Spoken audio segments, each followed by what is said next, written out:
right, everybody, welcome back. We are diving deep today, and, well, we're tackling a big one. Yeah. The war on drugs. It's a big one. It is. It is. And, obviously we could spend, years talking about all the different aspects of it. But today we're going to be honing in on, I guess we could say, some unintended consequences, some things that maybe weren't really on the radar, back when all this was getting kicked off. Right. And we're going to be looking at this through the lens of a video that we found from Miss Media on YouTube. Really, really interesting stuff. And they take this real-life case study approach to kind of illustrate their point. And it's pretty gripping. So, yeah, buckle up. We're going to cover some heavy stuff today. Yeah, this is really about, the road to hell is paved with good intentions, right? Oh, there you go. Yeah. That's it. And this is a prime example of that. Yeah. So the case study that we're going to be looking at is a guy named Frank Potts. And back in 1982, he was convicted of child molestation. Oh. Yeah, and sentenced to 15 years. So, That's a pretty hefty sentence. Hefty, yeah. You would think, okay, this guy's going to be off the streets for a while. Right. But here's the thing. Despite parole reports flagging him as a danger to the public, he was granted early release in 1988. So he served 6 years. 6 years, yeah. So this is a 15-year sentence. Of a 15-year sentence. So my question is why? Why would somebody, especially when you're talking about, crimes against children, right? Why on earth would they release this person back into the public when there's a very good chance that they're going to reoffend? That's the question, right? Like what kind of pressure, what kind of situation? Yeah, what circumstance leads to this kind of decision? And that's what's so fascinating about this video is they really dig into this. Mm-hmm. And they point to the 1986 Anti-Drug Abuse Act. Mm-hmm. And, again, the intention of that was to curb drug use. Mm-hmm.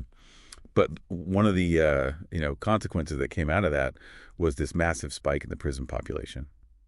Okay. Yeah. Overcrowding is a huge problem. Yeah. So all of a sudden you have this logistical nightmare, right? Mm-hmm. You got way too many people in the system. So you gotta start letting people out. Yeah. Well, who are you going to let out? That's the question. Exactly. And so this is where things get really, really tricky.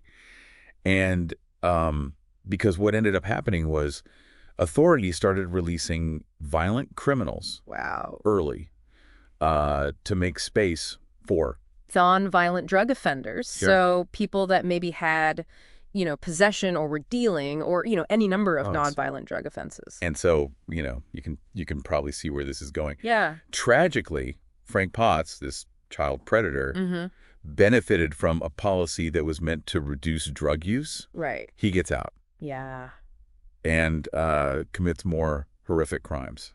And it makes you wonder, how many other people were released that went on to reoffend in a similar fashion. It's really chilling to think about. Yeah. But this case really highlights what the video refers to as the iron law of prohibition. Have you ever heard of that? I have, yeah. It basically says that if you try to ban something, you try to prohibit something, the black market is going to prioritize whatever is the most potent, most easily concealable, most profitable version of that thing. Right. It makes sense. So you see this with alcohol prohibition, right? Okay. It was a lot easier to smuggle a flask of moonshine than it was a keg of beer. Mm-hmm. So you had people getting alcohol poisoning, going blind, all these crazy things happening. And I think that's a really great analogy because it really helps to, kind of wrap your head around this concept. And that same thing is happening with the war on drugs. Totally. If you're a drug dealer, you're thinking, well, how can I maximize my profit and minimize my risk? Mm-hmm. I'm going to go for the most compact, potent substance that I can get my hands on, and that's what's happening with fentanyl. Yeah, and for folks who maybe aren't super familiar, fentanyl is a synthetic opioid. Yeah, it's really cheap to produce, and it's something like 50 times more potent than heroin. Yeah, and it's so potent and it's so cheap that it's dealers are mixing it with other drugs. Right, and that's what's causing so many overdoses. Yeah. People think that they're getting, a bag of heroin or maybe even just like a prescription painkiller. Right. But it's laced with fentanyl, and a tiny amount can kill you. It's terrifying. Yeah, and the crazy thing is, this doesn't really happen with legal substances. It's true. You don't hear about... You never hear about fentanyl-laced beer. Right. Or wine. Because they're regulated. You pretty much know what you're getting when you buy a bottle of wine. the potency is controlled. Right. And there's really not a lot of incentive to mess with that. Yeah, it's a whole different ballgame. Yeah, and this really all ties back into what we were talking about with the unintended consequences, this iron law of prohibition.